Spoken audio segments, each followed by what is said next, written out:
The recent shenanigans at Makerere University have left the institution in public relations crisis. Could the recent spat between Makerere Institute for Social Research boss Professor Mahmood Mamdani and research academic Dr. Stella Nyanzi been avoided? Did this open a market window into the deeper malaise at the institution? On the spotlight is Professor Augustus Nuwagaba and Dr. Deus Muhwezi.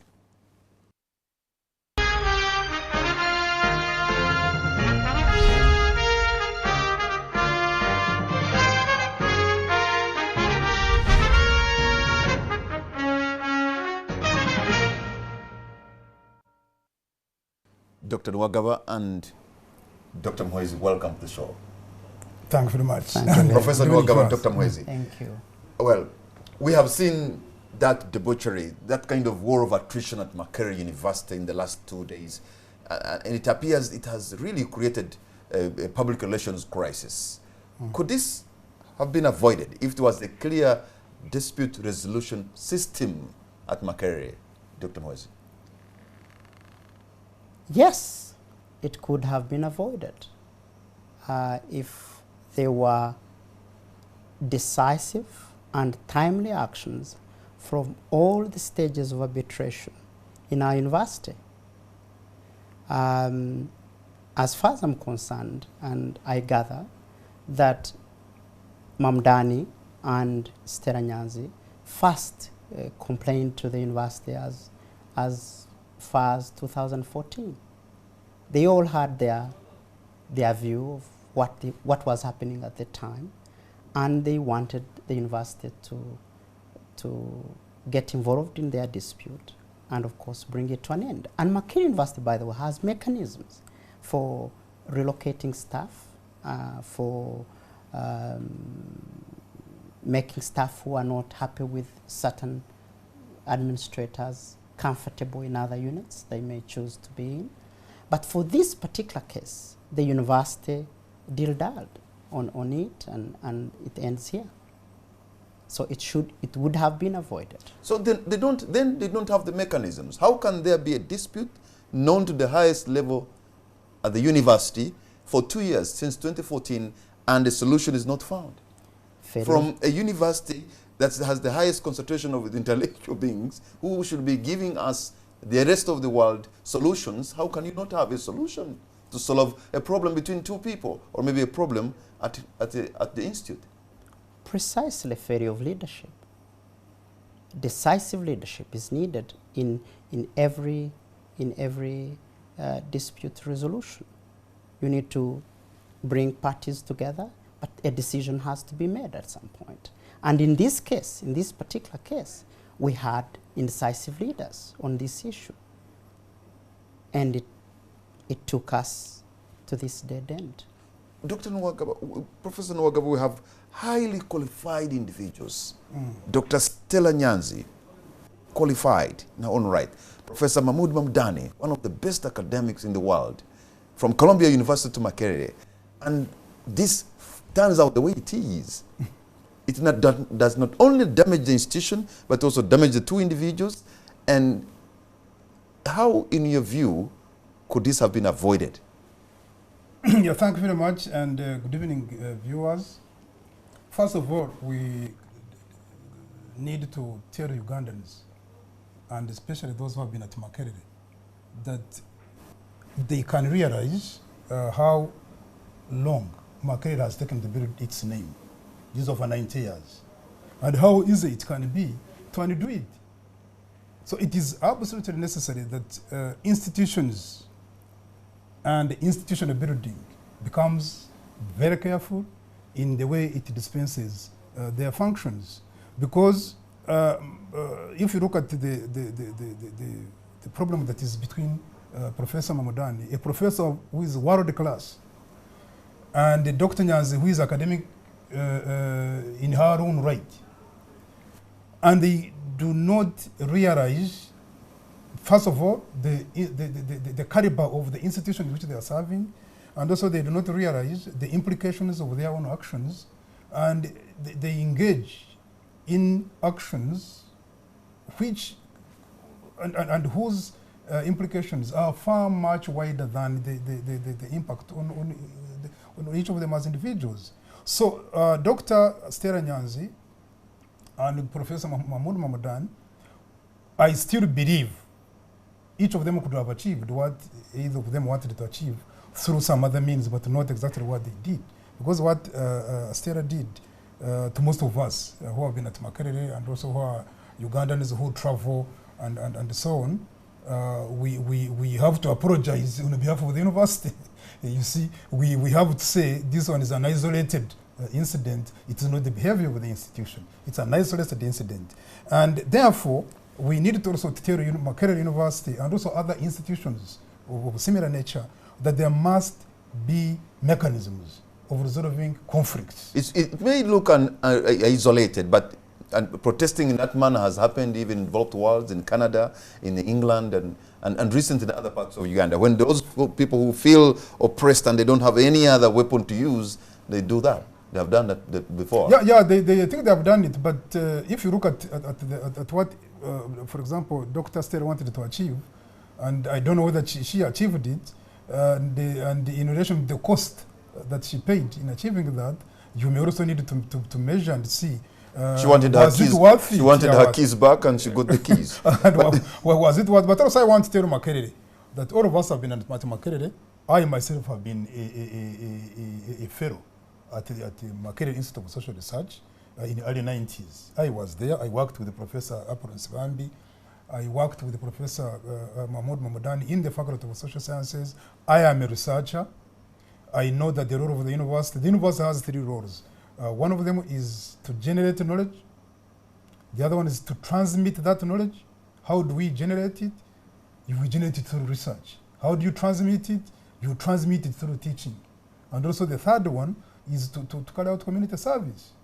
Now, Dr. Nyanzi is arguing that the Makerere Institute of Social Research was a research institution and not a teaching institution, and that she was not going to teach on that program because I think in the media we are seeing that she's saying PhDs are not taught courses, and therefore it was not necessary. But I thought that if you want to be an academic worth your salt, that you carry out research and then you transmit that knowledge through teaching.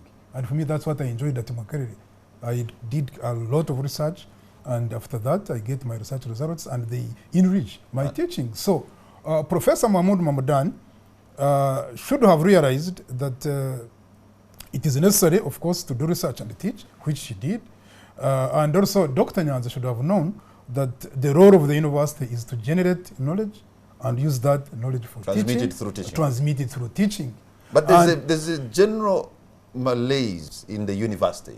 Today, you have an ultimatum that if your arrears are not paid, professors are supposed to put down their tools, and lecturers. Issues of pay, issues of wages. And I mean, this is how you bring bread on the table. But you have an issue with the university when it comes to pay. And if anything, probably tomorrow some will not come. Yes. It's bigger than the Institute of Social Research. Yes, we have financial problems, and they are big problems because we are indebted up to over 60 billion as a university. And these debts come from as far as they have been inherited by different 2004 onwards.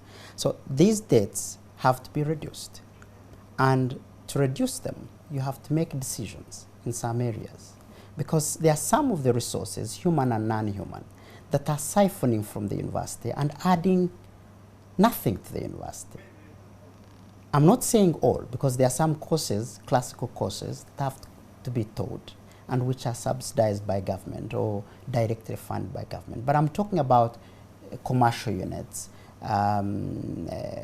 estates, where we have resources, human and non-human, that need to be maintained, salaries need to be paid, that are drawing from the university without adding, but at the same time, the funds coming in are not in the positives. So every day the university is deepening its debt. the operations of the university are deepening the debt. And I think what leaders have been trying to do in the short term in the media is to curtail those leakages, to close the leakages and allow for a positive growth, of course, which comes with technical measures, but I keep saying, but also should come with appropriate political measures, because you see you are managing a people and you need to be a little tactical. To be able to do that, you need a decisive and resolute leader, which has been the problem. With our incentives not paid, yes, we need these incentives. We need our allowance. So how will Makerere be an institution of global repute with the firm hand on research and technology if professors and lecturers are not paid in time? What will stop them from using the university as an address to do their own personal business? Because they have to survive.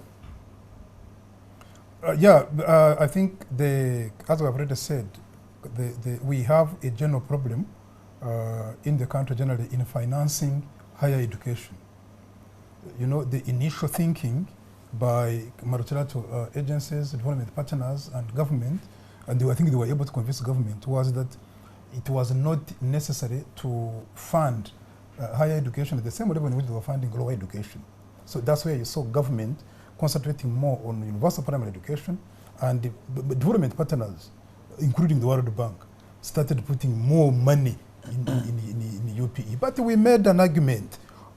I myself asked actually government and so many people to tell me any country which has ever transformed its economy basing on universal primary education, because people had gone to school. I agree that funding lower levels of education is very good, but if you try to find out what in economics we call the unit value of that level of education that generates the highest returns, if you look at primary, secondary, tertiary, you will see that actually it is tertiary education and particularly technical.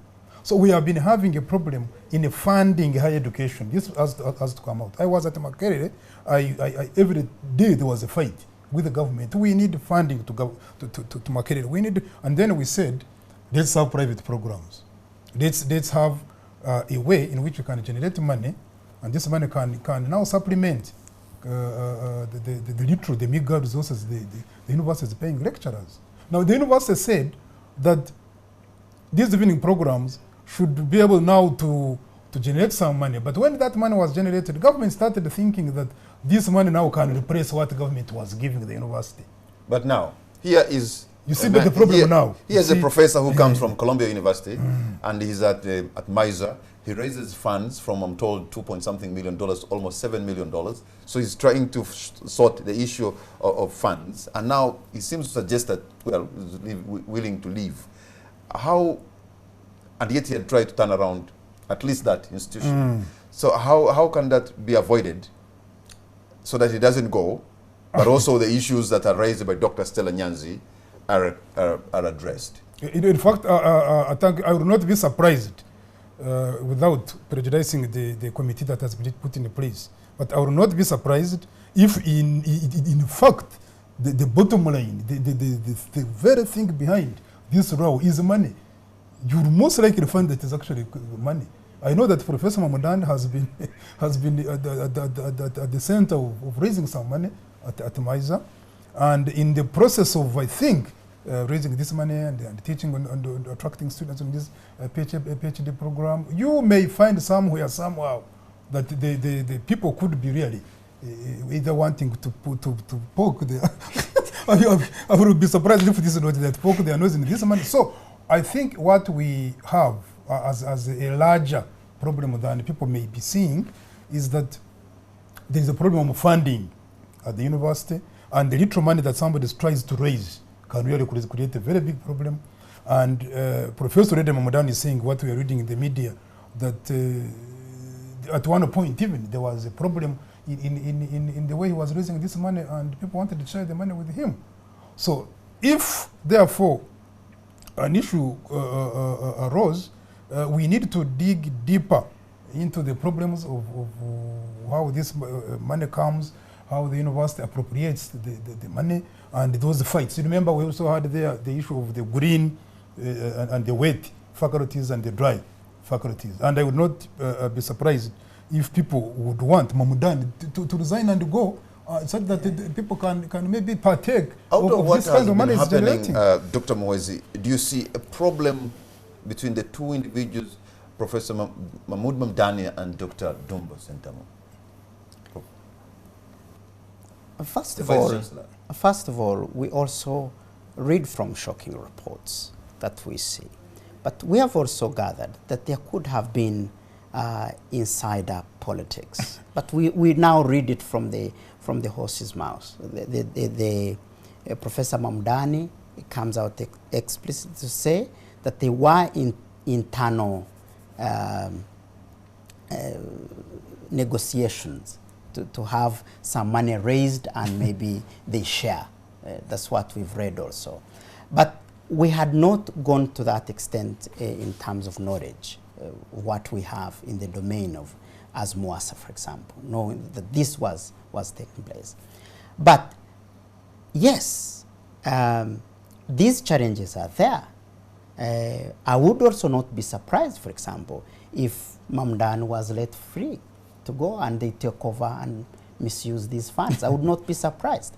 But we are saying, and this is from the bottom of some of us, the hearts of some of us, that Makerere University should not lose Mamdani. We need these scholars. We need them to be pegged to a name. We want to learn from them. And many people out there want to learn from these world-class scholars. Reputations of all universities in the world come from the quality of their scholars. And it is evident everywhere. You open websites of universities, you'll hear them talk about the number of Nobel Prize winners that are on the list of their faculty. And we have one. In fact, today I was talking to one of the graduate students, I think, visiting us, and from another university in Africa. And say, do you have Mamdani here? You have him on the list of faculty members? And this is not something you can take light. All over the world, universities attract the best academics and peg them to their universities and attract funds and attract research, important funds, funds for important research. And so, in our view, whether there was a problem between Mamdani and Dumba, because, I mean, it should come to an end. And we should be able to remain with Mamdani, steering Institute of Social Research, and mentoring future leaders of that unit. You don't talk about remaining with Dr. Stella as well? You seem you have taken already a decision in your mind that... No, thank you. No, thank you. But this is a matter of reality, that we need Mamdani, but also we want the Appointments Board to be able to preside over this and make sure Stella Nyanzi's issues or Stella Nyanzi's complaint is addressed expeditiously and she's justly handled.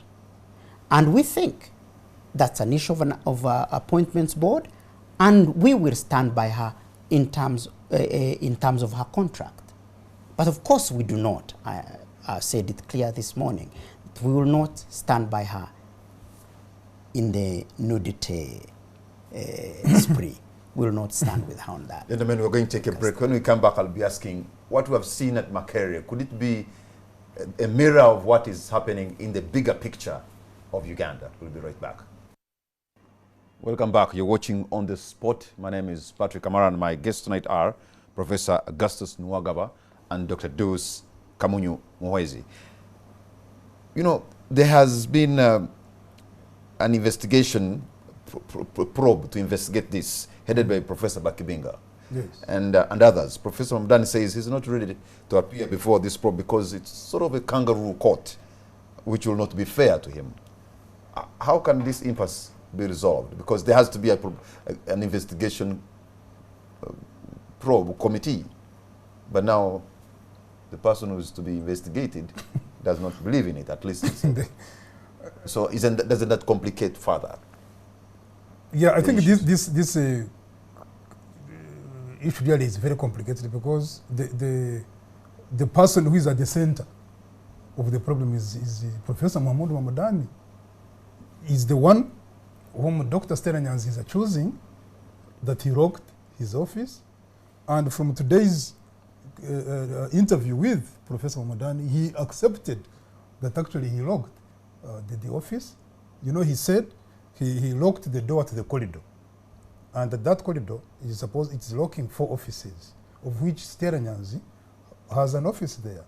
So he actually said he did not lock the actual office, but he locked the corridor, which affected 4 other offices. Four offices. So that he gave now 3 keys to other people, but never gave Stella. So Professor Mamdani actually locked the office. That one is not disputed anymore, because he said it himself. Now, this issue, therefore, is very, very complicated. He's the one at the center of the row, but he said that he's not willing to accept the committee that has been put in place. Why? Because he's saying he does not believe in Professor Dumba constituting this committee, and that the committee again reporting to him.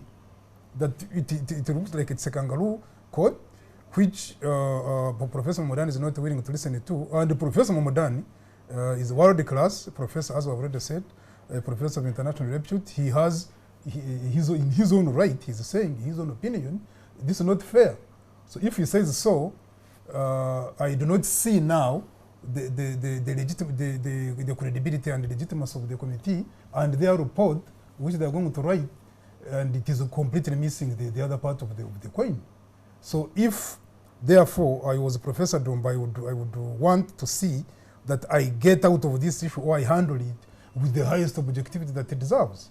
But if one party is saying, no, it is biased, and of course also Dr. Nyanzi said that Professor Dumba is his relative, that also Stella Nyanzi said it publicly, it's not a secret, then it looks exactly as if Professor Dumba may have a problem of coming out with objectivity. So when that crisis also, make it very difficult for Makerere University to get at the bottom of the issue, because if Professor Mamdani decides not, I don't want this probe, this investigation committee, I don't believe in it, then at the end of the day, we may never know exactly what happened, and then the issues will never be solved. No, in that case, what you do for us in consultancy business, and also in handling business matters in the private sector, what you do in that case, you really need to call an outsider, and you need an external audit.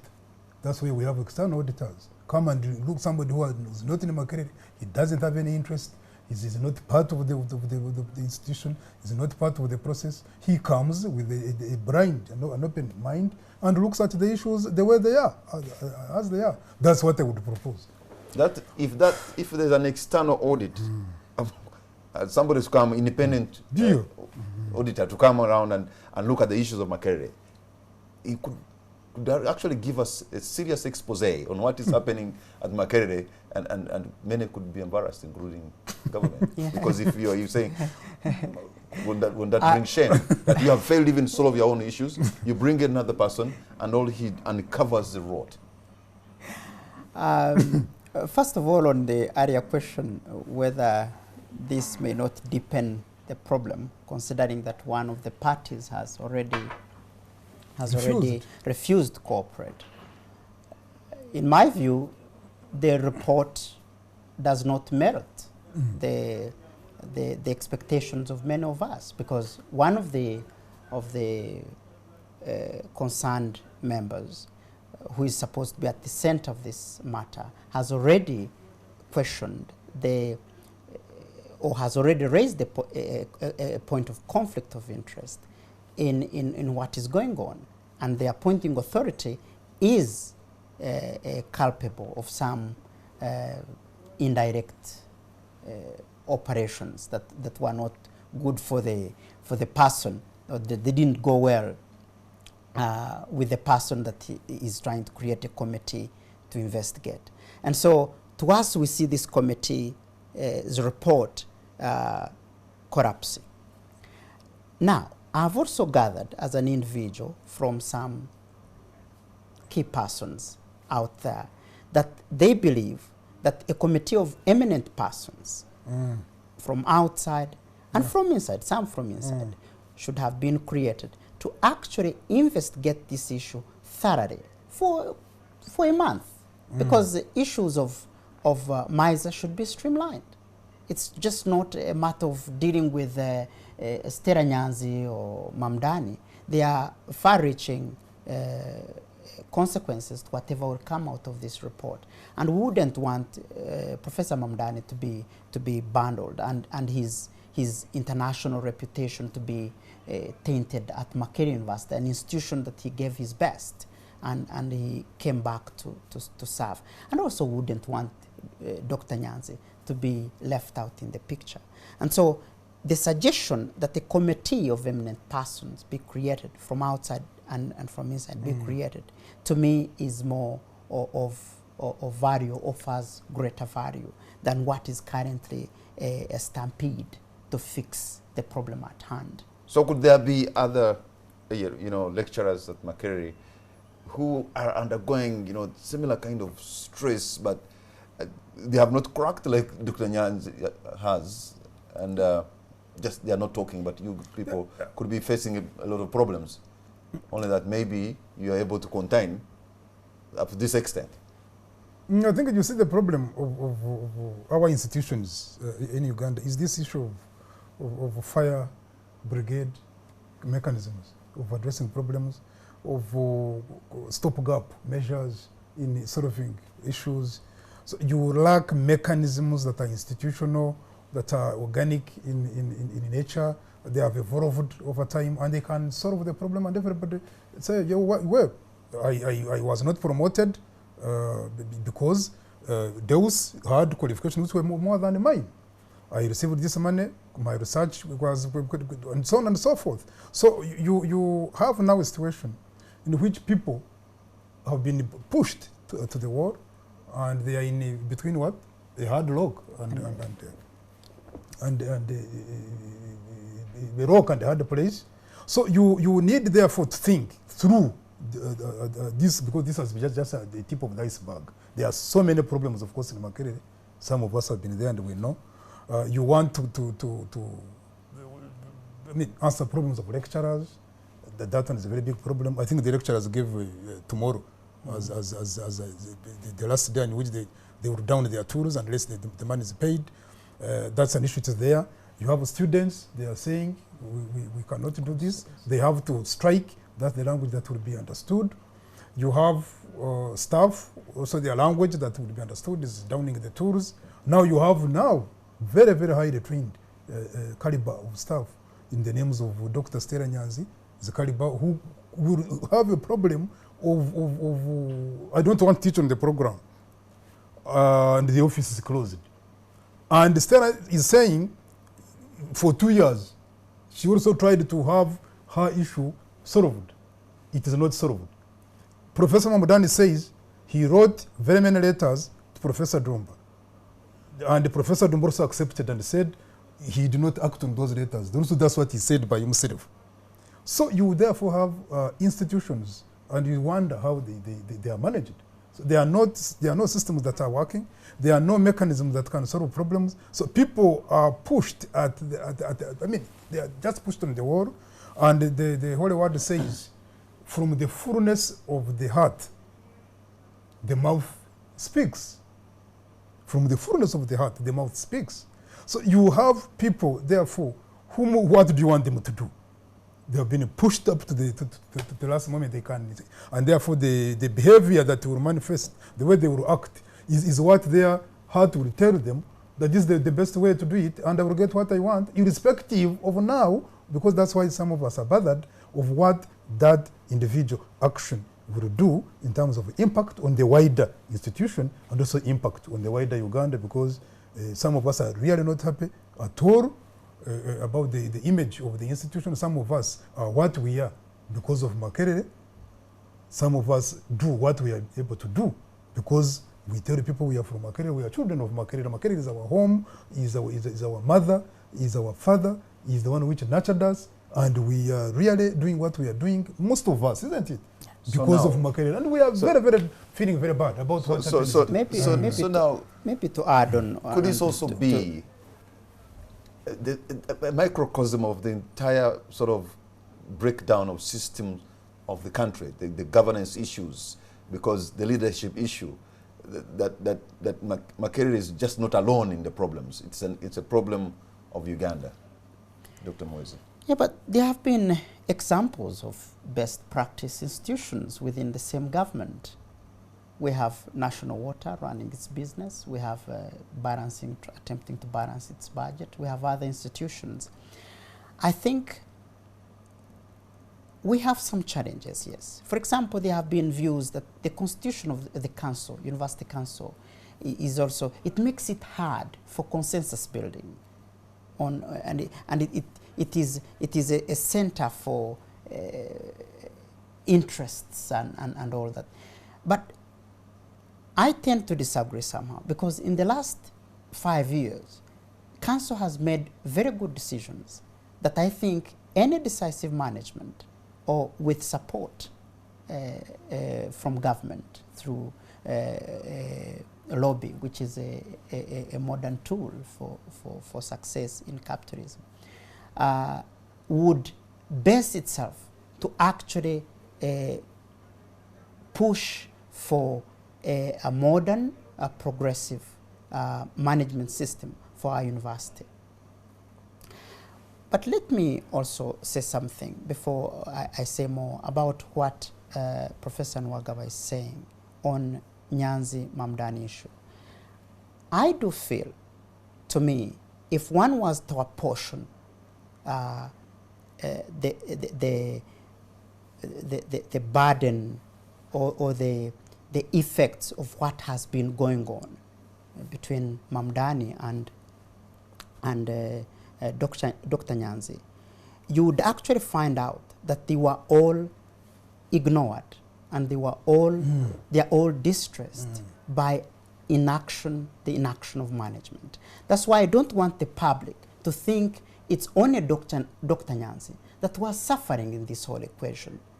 Mamdani was also suffering. You're a director, you are writing letters of a staff who is insubordinate, who is not responding to calls of duty, and yet the appointment letter gives you responsibility to assign her duties and to make sure she's working. You are reporting to your university, it's not responding to you. I mean, I imagine a professor of his caliber would feel so aggrieved, would feel even so a bit depressed. If I was the one in his shoes, I would be depressed. And I'm also thinking about Dr. Nyanzi, complaining about maybe mistreatment or harassment in her, and her issues are not being expeditiously addressed. And so I see two members of our association suffering. And I don't want the public to apportion any blame in this equation between Mamdani and Dr. Nyanzi. I would rather we think more about how the university managed to abrogate its responsibility in making sure that these two individuals who are members of our association live in harmony, do their jobs in harmony, and also have a healthy working environment in which they can innovate and implement their ideas. And to me, I maintain that indecisiveness of our leadership is to blame in this whole situation. Mamdani did his work, complained about the staff who was insubordinate. Nyanzi also was complaining about a leader whom she thought was harassing her. And both of them. And they were not listened to. Both of them were not listened to. No system. And so I don't want the public to apportion blame in this whole situation. And they all have a story to tell. You've heard from Mamdani. You've also heard from Stella in her own way. You seem to be directing the whole issue now to the office of the Vice Chancellor.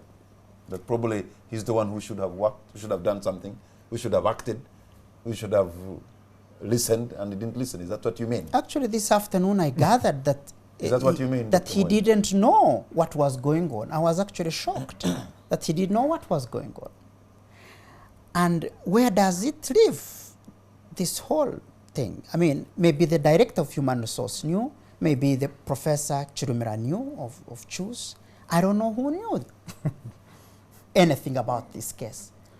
But, of course, leaders cannot isolate themselves from this fracas. Whatever is happening to Makerere University, he's the chief executive officer of the institution. He's the chief PR of the institution. There's crisis upon crisis at Makerere. There's you know, demonstrations and all these protests and all that, and now I'm told that you have an investment. Makerere has an investment plan, right? Yeah. They're supposed to create money, but that investment plan has never been put into practice. Yes, you have the best brains to do that. Why? And I think at one time I was Professor Dumba was the chairman. I was his deputy. What we wanted to do, I was tasked to write what Makerere would do with the properties they have in order to so that we generate money to supplement the funding that we have. Many universities do this. I know that the University of Birmingham, for so example, this is also your idea? Yes, also my idea. That I'm the one actually who pushed this idea. Gathering mold somewhere? Yes, I'm the one who pushed this idea. We have a lot of land in Korolo there, we have land in Katarima, we have land in Makinge. I said we could have a 5-star hotel there, we could have shopping malls in Korolo. Why should we have Korolo? In fact, one was stolen even, if I'm not mistaken. One was encroached and somebody took it. It was on Christmas Day. So I said, why can't we have joint ventures with people who have money and we generate money from Makerere so that the institution doesn't continue operating with very serious shortfalls in terms of the budget. Because the university continues looking at the government for funding.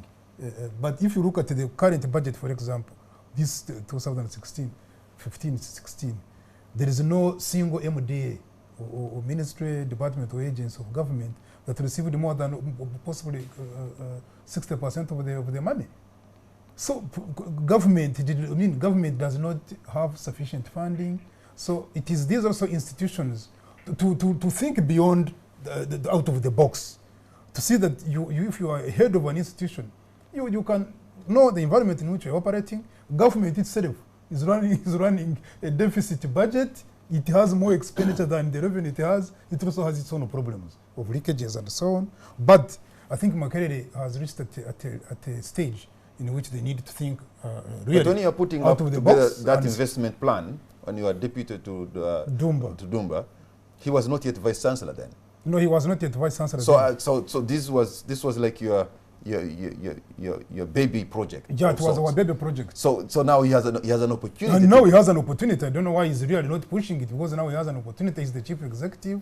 I deputized him. We worked on many documents to ensure that we have a 5-star hotel in the Makinge. I wanted a complex in the Katarima and then some shopping malls in Kororo, and we link with the private sector to build the number of halls of residence, like the universities in the UK do. The best example is the University of Birmingham, the way it deals with the city of Birmingham to be able to have joint ventures. The people who have been in London, the way you see those skyscrapers at the University of Birmingham. So people in Makerere need to... Is there a leadership problem at the top of Makerere University? Is it a leadership problem? First of all, connecting with what he's talking about, I gather that there has been some progress on that investment plan. There has been some progress. There have been decisions or commercial units have been up for development, and processes are underway to fully go the investment way. And of course, there are opportunities that side. We only don't even have these pieces of land, Kabanyoro, all these, you know, these strategic resources that can be used to enrich our university. But beyond that, innovation, patents, yes, we may not have serious patent laws here in this country, but we can go that far. We can, but you need an environment in which men and women that work for this prestigious university can think and create for this to come out. But also, we can spread what we have. Universities all over the world today start sites where they have demonstrations, sites where they have teaching sites. We can roll out our own our distance education online. All these are opportunities, but we will not be able to roll into these opportunities without with a leadership that is not decisive. That I will repeat that again and again. It is not decisive. A leadership that will stop looking at petty things, running after individuals, stepping over small things, and a leadership that looks ahead. We're going to take a break. When we come back, I'll be opening the lines so that you two at home, you can call and give us your contribution on what you think is going on at Makerere University. If probably you are an alumni, if you return to your alma mater, what would you offer? We'll be right back. Welcome back. You're watching On the Spot. My name is Patrick Amara, and my guests tonight are Professor Augustus Nuwagaba and Dr. Deus Muhwezi. You know, moving forward from this incident, there are claims that there's a deeper problem at Makerere, that lecturers have marked territory, bosses have sort of demigods of sorts, they have sacred cows, you know. For how long can that impunity go on? But even if anything, what I'm saying, is it true? Does it happen? First of all, I hear that from you, but there could be such centers of power that are from the top, from the bottom to the top, where we have groups conniving against the others, or leaders stepping on others and not allowing them to grow, etc. But you see, Makerere has very good institutions. It was built to last. It's an institution that I still have great respect for, because our institutions can still be triggered to work from the departmental level up to Senate. But I think what is happening is what, to me, I think is lack of guidance. Because you see, a university is run by Senate. And I'm not talking about the current leadership. I'm talking about this from the past, where the chair of Senate, who I think by far is a very powerful person, because that's where every decision is made, programs and all big decisions on my contract, how I should be promoted. All these decisions are made from Senate. Now, the chair of Senate is the VC of the university. Now, this is where the issue of leadership comes in.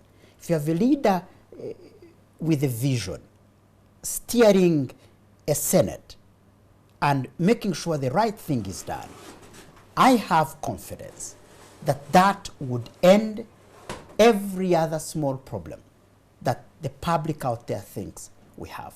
The Makerere's problems are just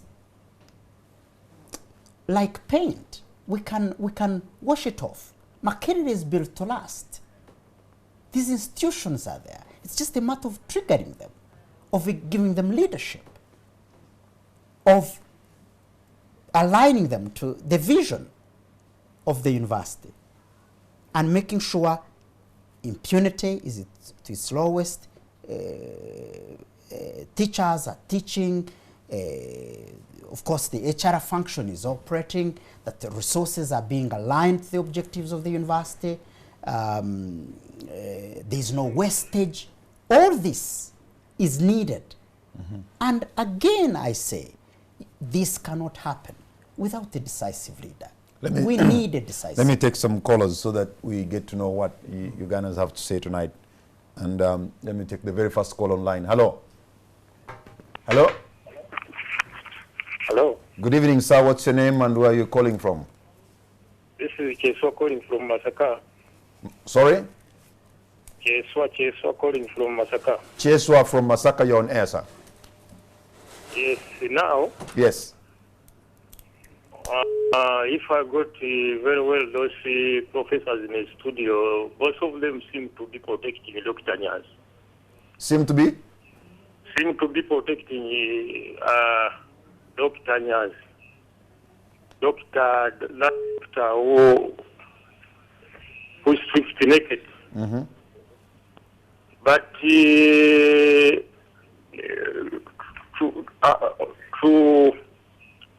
everyone who looked at those nude pictures, a professor of his caliber, a doctor of his caliber could not go strictly naked. Whatever reason, though might be having long-term problems and solve the, that was not the way how he could move and protest in public. Bearing in mind that a lecturer training our children. So we are very disappointed there that they put a commission of inquiry in place that the doctor would be put aside. Okay, thank you very much, Mr. Cheswa, calling in from Masaka. Let me take another call online. Hello. Hello. Good evening, sir. Let me pick another call online. Hello. Hello. Hello. This is Tom. Good evening. Good evening, sir. Yes. What's your name and where are you calling from? Can you be precise? I'm calling from Mutungo. Mutungo. Okay. Go on, sir.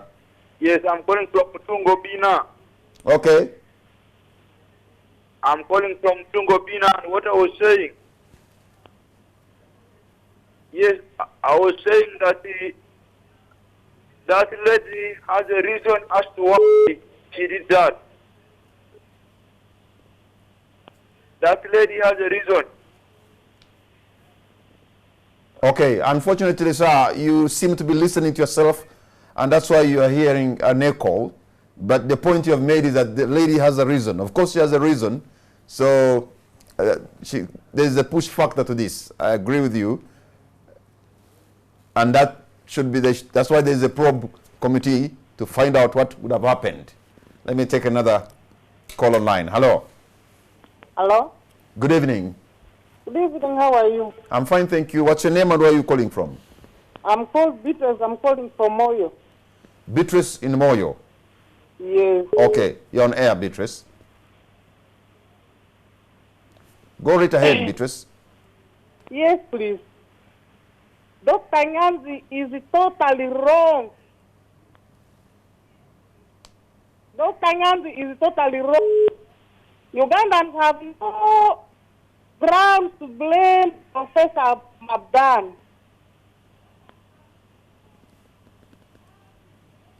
Beatrice, don't listen to yourself. Speak and conclude what you want to tell us. I was saying, Dr. Nyanzi was totally wrong to have stripped herself naked. Okay, let me take another call line. Hello? Hello? Hello? Good evening, sir. What's your name and where are you calling from? I'm called Mike, calling from Kapchora. Michael in Kapchorwa. Yes. You're on air, Michael. I don't think Dr. Nyanzi has the capacity to challenge Mamdani. He's a world scholar. And I think he has to be given respect. Is it an issue of challenge or an issue of who is right or who is wrong? I think Professor Mamdani is 100% right, because it's time to turn around an institution. I think Prof is very right. We cannot accept insubordination. You think it's an issue of insubordination? Let me take two more callers and then hello? Hello? Hello? Hello? Let me take another caller. Hello? Hello? Hello. Good evening, sir. What's your name and where are you calling from? My name is Aboy Paul Ngule, calling from Moroto. Abu in Moroto. Yes, Aboy Paul Ngule from Moroto. You're on air, Mr. Boy. Yes, I want to say that Dr. Nyanzi is totally wrong. Academically, as someone who is of a sound mind to behave that way, I want to say that I think Dr. Nyanzi is not really qualified. Even the PhD she has, I want to doubt it. You refuse to teach? You want the student to be passed in what way? Just backdoors? No, we don't accept that one. Professor Mamdani is right. And she has to be suspended or even expelled from academia. Mr. Buyo, the thing is, there is an investigation committee headed by Professor Bakibinga. That will be the one to tell us where the problem is. The problem is with the uncle of Dr. Nyanzi. Okay, but he has put an investigation probe headed by Professor Bakibinga. No, he's just pretending. He's the cause of the problem. Okay, thank you very much, sir. You made your point. You made the point. Because not the one Let me take the last call online. Hello. Hello. Hello. Good evening, sir. Good evening. What's your name and where are you calling from? This is Frank calling from Fort Portal. Frank in Fort Portal, you're on air, sir. Yes, what I'm seeing at Makerere is the problem of leadership. Because when you have a department where the leader cannot command what to do, you tell your junior or your staff that let's do this and cannot be done. Because what I'm seeing is where you have a department and where some members cannot cooperate because they are relatives so and so. And therefore, this is the deeper perspective that needs to be unearthed. Who is Nyanzi and who is Mamdani? Who is leading who? And therefore, we do not need to look at who is right and who is wrong, but we need to look at facts. Who is right? I think that's my submission. Thank you, Frank, from Fort Portal. Okay, thank you all of you who have called in tonight. And those who have attempted to call, you didn't go through, because sometimes it's not easy. Yes, what do you make of... Yes, Cheswa from Masaka is saying we are protecting Nyanzi. No, that's not true. On our part, we are saying, yes, Nyanzi should have been listened to. Professor Mamdani should have been listened to. Exactly. And who failed to listen to these two people is the problem. Not the two, Mamdani, and they had their natural conflicts, and these conflicts do. And I am sure you also have conflicts sometimes here in this in this TV station. So, but the person who failed to listen to Dr. Nyanzi and Professor Mamdani is the one who caused all these problems. Number two, we do not, and I want to say this again, we do not support the nudity, that kind of expressionism. You as Mwasa? Yes, okay. We do not support. It is unacceptable. It was I mean, in front of cameras, and you then go ahead to post these images on social media all over the world. For the image of our university, of course, it is hard. And we, to a very large extent, apologize to the public that we can't go to this level as academia, as researchers. We do not support the nudity expressionism of Dr. Nyanzi, but we want to think that this problem that reached this far should have been addressed by our leaders. Professor So Nuwagaba, it's yes. not true. It's not true that we are siding with Dr. Nyanzi, but we are looking at the merits of this whole situation. But what came out evidently is that Dr. Nyanzi stripped in front of the nation and went ahead to post images around the world on social media. And also talk to profanities. Yeah, yes, yes, that is evident. Yeah, thank you very much. And we thank the viewers for the interaction. I think what has come out vividly is that there is a fact that there is a row in Makerere. Another fact is that Dr. Stella Nyanzi behaved in a manner that does not portray the university as it is, and that's the behavior of the university. We want to apologize on behalf of the university that is not Makerere, that is not the way Makerere does things, and that is not the way we want to see the image of Makerere. So the leaders at Makerere right now, the management, the University Council, the University Senate, and all organs of the university have an uphill task to bring sanity in the university and to very quickly be able to turn this image that has been completely tarnished by this incident. So it is a very hard task to work on, and it must be done very fast. I want also to insist, still to insist, that this is an isolated incident, but which has a premise of lack of mechanisms that are inbuilt to solve problems, because you can see that either party, Professor Mahmood Mamdani and Dr. Nyanzi, all of them were not listened to. All of them we had a problem, but nobody was listening to either party. So each, therefore, person found a means of solving that problem, which eventually and unfortunately turned out to be one of the worst images that the university saw. This also reflects largely on the country as a whole.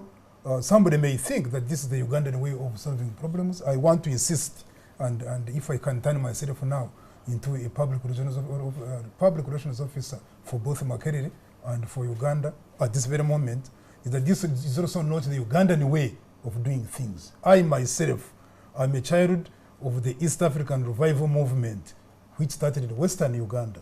It started from Rwanda in Gahini, it came to Kabale, and for us, the way we were brought up, we completely abhor, we don't accept a behavior which Dr. Stella has portrayed. This is absolutely unacceptable. There could have been any other way in which he could have expressed this dissatisfaction, but I've been told, and I think the Ugandans need to know, that Dr. Stella Nyanzi has a PhD in what is called sexuality and queer theory. Now, sexuality and queer theory, let us be technical now, those of you who have been listening to us, is a technical field whose expression and behavior and language, the way we have mathematics, the way we have economics, the way we have medicine, the way we have psychology, the way we have geography, the way we have history.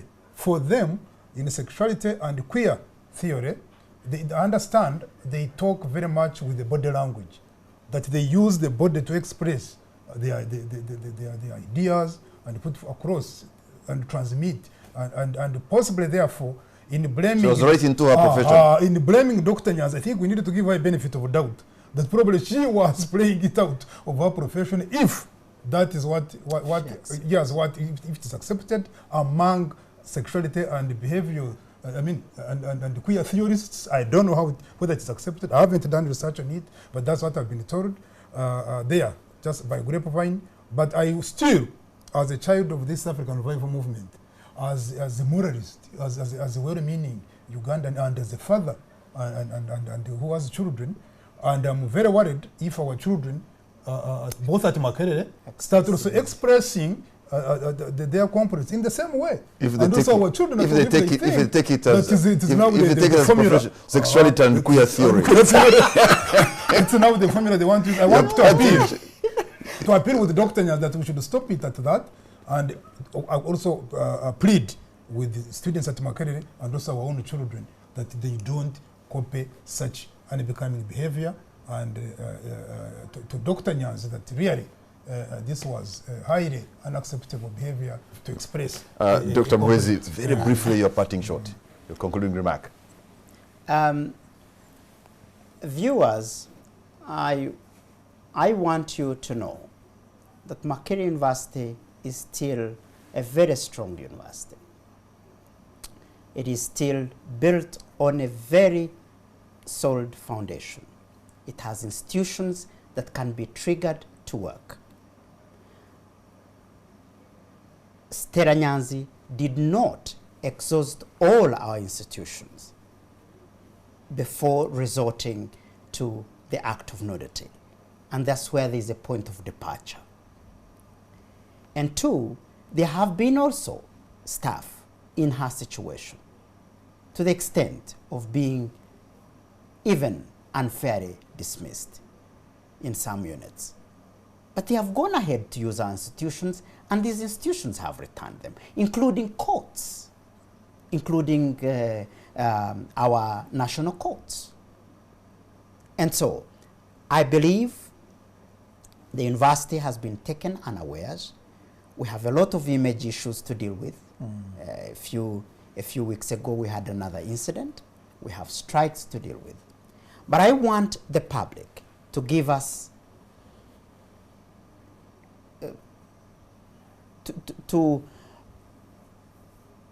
pardon us in the first place because of the behavior that was portrayed by a member of our staff, but also to give us chance to rebuild ourselves, to give us chance to give them the best we can offer. And we also encourage our students to stay calm in all circumstances and to also look for amicable ways of solving the problems that we have.